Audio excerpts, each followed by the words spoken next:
जय Jagannath. Hello friends, आज ये वीडियो रे आमे एमडीसी इंडियन एडमिनिस्ट्रेशन बा भारतीय प्रशासन आमे सिलेक्शन लॉन्ग क्वेश्चन यूनिट 4 रु डिस्कशन करबा। देखंतु जो मानकर आगु के एग्जाम अछि एई क्वेश्चन आसीबो बहुत इंपोर्टेंट अछि, जेमिति कि जयपुर यूनिवर्सिटी रो एग्जाम अछि, से माने एई क्वेश्चन को पढी जांतु। प्रथम क्वेश्चन अछि भारत रो प्रधानमंत्री को क्षमता और कार्यलेख, एटा आमे डिस्कशन करबा। एई दुटा मु प्रोवाइड कर देमी, जेहेतु विक्रम देव यूनिवर्सिटी रो एग्जाम अछि, एई दुटा मु प्रोवाइड कर देमी। नियाति भाबरे पढी के जिवे, एग्जाम रो भलो करिवे हला। तो ये प्रथम प्रश्न आम पढ़ा प्रधानमंत्री का क्षमता और कार्य। देखो सरकार सरकार नेता और आपाततः राष्ट्र निर्वाचन और निर्वाचित नेता भाव में प्रधानमंत्री कैबिनेट मुख्य भाव में अनेक गुरुत्वपूर्ण कार्य संपादन करने को पड़ता है। प्रधानमंत्री कौन ना कैबिनेट मुख्य भाव में किए कार्य करती प्रधानमंत्री। देखो आम राष्ट्र बा आम भारतर मुख्य किए राष्ट्रपति, किंतु सबु देखिबो जो कार्य सब किए करती प्रधानमंत्री करती। धर कौन सी गोटे सभा होची सेठी कौन प्रधानमंत्री आसुचंती, कौन सी भी कार्य होची प्रधानमंत्री द्वारा ही होची। तेणु प्रधानमंत्री कौन करती गोटे गुरुत्वपूर्ण कार्य संपादन करिथांती। एही परिप्रेक्षी रे भारतीय संविधान धारा 74(1) रे कुहा जाए जे राष्ट्रपति को सहायता परामर्श देवा पई प्रधानमंत्री नेतृत्व एक मंत्री परिषद रहिबो। सेतिपई कौन हम ना प्रधानमंत्री को परामर्श देवा पई गोटे मंत्री परिषद रहिबो, जोटा गठन कराहब। राष्ट्र नेता और सरकार कार्यनिर्वाही मुख्य और यार लोकों पई शासन प्रतीक भाव में प्रधानमंत्री प्रशासन रे सुशासन एवं क्षमता सुनिश्चित करिया पई नीति निर्धारण को निर्देश देबे बोली आशा करा जाए। मुख्य कार्य भाव में तांकर क्षमता और यह कार्य व्यापक एवं निम्न रे तालिका प्रदान करागला। तांकर क्षमता कार्य कोडाक एगुडाक होची तांकर क्षमता कार्य। एटा कोन जेहेतु प्रधानमंत्री को विषय लॉन्ग क्वेश्चन टे लिखिबा, एटा प्रथमे टिके डेफिनेशन टे लिखिबा बा इंट्रोडक्शन प्रथमे लिखिबा टिके, तापरे तांकर क्षमता और कार्य कौन कौन देखिबा ओडा मन रखिबे, जाइके एग्जाम रे लिखिबे। राष्ट्रपति को द्वारा नियुक्त मंत्री परिषद पई से व्यक्ति विशेष नाम रे सुपारिश करती। से राष्ट्रपति को तांकर क्षमता प्रयोग रे साहाय्य परामर्श दियंती। राष्ट्रपति को कौन करती ना तांकर जो क्षमता प्रयोग कला बेले साहाय्य और परामर्श दियंती। तापरे समय समय समय रे राष्ट्रपति द्वारा आवश्यक होतबा सूचना दियंती। से मंत्री परिषद निष्पत्ति राष्ट्रपति को अवगत कराई थांती। से मंत्री परिषद जो निष्पत्ति सब थाए से कौन करती ना राष्ट्रपति को जाइए सेटा अवगत कराई दियंती। ता सहित संघर प्रशासनिक और वैधानिक व्यापार संपर्क में तांको अवगत कराती। संघर जो प्रशासनिक माने ये जो राजतंत्रिक वैधानिक माने आईनगत व्यापार से सब कौन से राष्ट्रपति को अवगत करिथांती। से सरकार नेता भाव में मंत्रिमंडल कार्य को बंटन करती। से सरकारी जो नेता भाव में कौन करती तांकर जो कार्य को बंटन करती। प्रधानमंत्री कौन करता सब जो नेता था मंत्रिमंडल धर क्या को कार्य देवे से सब कौन कार्य को से बंटन करती। से अन्य मंत्री मध्य विभिन्न विभागर बणजन करती।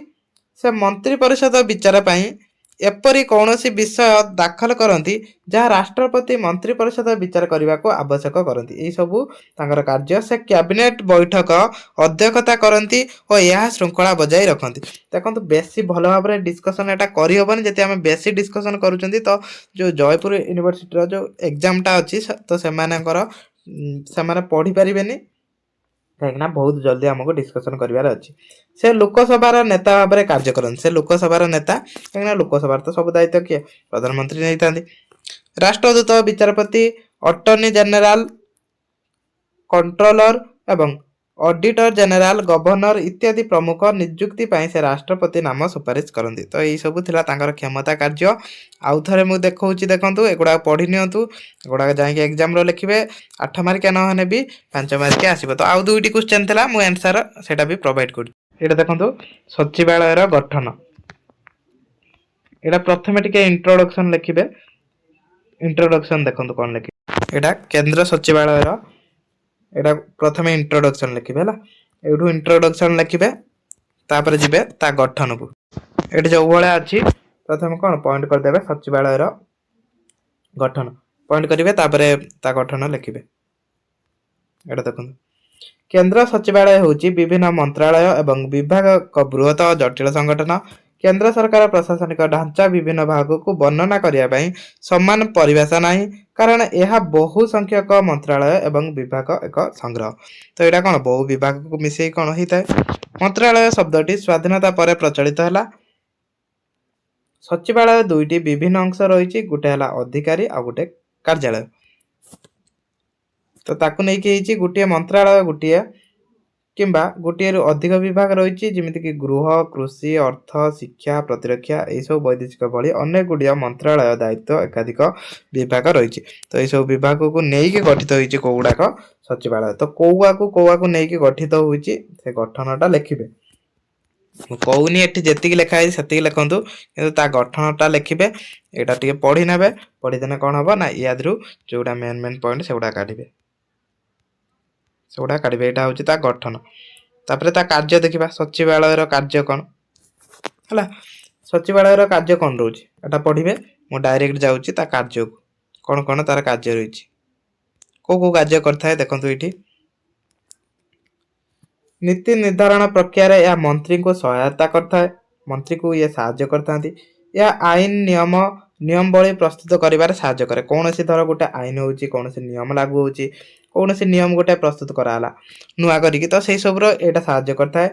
यह क्षेत्रीय योजना एवं कार्यक्रम प्रस्तुति में सहायक करता है जो कौन सी योजना हो कार्यक्रम हो तो से सब प्रस्तुति करला बेले यहाँ आमको साहाय्य करे।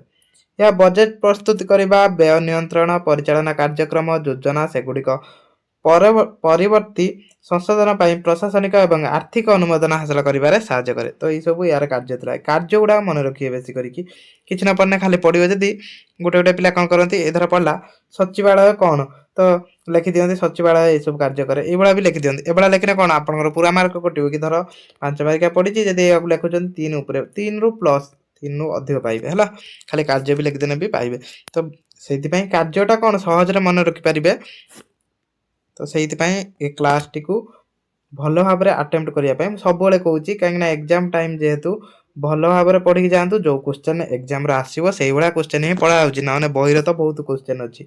यह नीति व्याख्या करने सरकार अन्य शाखा गुड़िक समन्वय और सहायता करने एवं राज्य प्रशासन सहित जोगाजोग बजाय रखिबार साहाय्य करे। तो यह सब तार कार्य थिला ये सब भी से साहाय्य करिଥାଏ। यह उभय मंत्रालय विभाग एवं यह कार्यनिर्वाही संस्था उन्नत कर्मचारी एवं सांगठनिक दक्षता विकास पर पदक्षेप आरंभ कर साहाय्य करे। यह मंत्री मान को संसदीय दायित्व निर्वाह कर साहाय्य करे। यही सब तार कार्य था कार्य क्षमता एगुड़ा पढ़ी नियंतु मुझा डिस्कसन करूनी कहीं आहरी भी गोटे क्वेश्चन अच्छी ना आमर सेटा भी प्रोवाइड करबा आंसर कहीं ये 3टारू ही आसो ये जो 3टा हूँ यूनिट 4 ये 3टारू ही आपंकर गोटे आसो है। केंद्र सचिवालय कला एटा आइला कैबिनेट सचिवालय।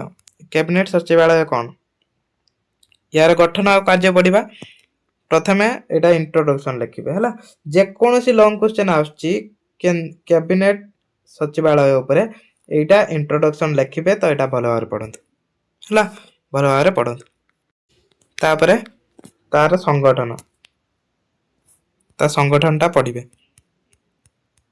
एटा पढ़ी पारे तो एटा पढ़िबे ता संगठन बा ता गठन ही गला एटा लिखिबे गठन एटा पढ़ नियंतु होला एटा स्क्रीनशॉट नियंतु स्क्रीनशॉट नियंतु टिके क्वालिटी बढ़े स्क्रीनशॉट नियंतु एटा पढ़ी दियंतु तापरे तार कार्य कोन देखंतु कैबिनेट एजेंट एवं यह विवरणी प्रस्तुत करबा एटा होची तार कार्य। यह नथिपत्र को सुरक्षा रखिबा प्रशासनिक विभाग मंत्रालय द्वारा करा जायतिबा अग्रगति उपरे नजर रखी कैबिनेट निष्पत्ति को कार्यकारी करबा एटा सब तार कार्य गुड़ा भी मु शो कर देउची पढ़ी दियंतु ये सब कार्य आराम से मन रखिबे यार किछि नै बुझिबा जिंस किछि नै आराम से मन रखिबे। तापर ता भूमिका भी टिके पढ़ी नियंतु एटा अच्छी भूमिका जेतु टिके पढ़ नियंतु भूमिका टिके पढ़ नियंतु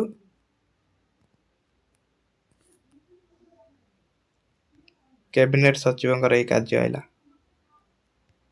तांको कार्य बस एति पढ़ंतु एति काफी यूनिट 3 रो एति ही लॉन्ग क्वेश्चन आसीबो या भितर भी 5 मार्क आसीबो। तो क्लास टी को एड रखिबा। जय जगन्नाथ ଯଦି କ୍ଲାସଟି ଆପଣଙ୍କୁ ହେଲ୍ପଫୁଲ୍ ହେଇଛି ତ ଲାଇକ୍ କମେଣ୍ଟ ନିହାତି ଭାବରେ କରିବେ, ନିହାତି ଭାବରେ ଲାଇକ୍ କମେଣ୍ଟ କରିବେ। ଭିଏସ୍ସି ଆଗକୁ ଏକ୍ଜାମ୍ ଅଛି, ଭିଏସ୍ସି ଏକ୍ଜାମ୍ର କ୍ଲାସ୍ କରିବା ପାଇଁ ଚ୍ୟାନେଲକୁ ସବସ୍କ୍ରାଇବ୍ କରିବେ।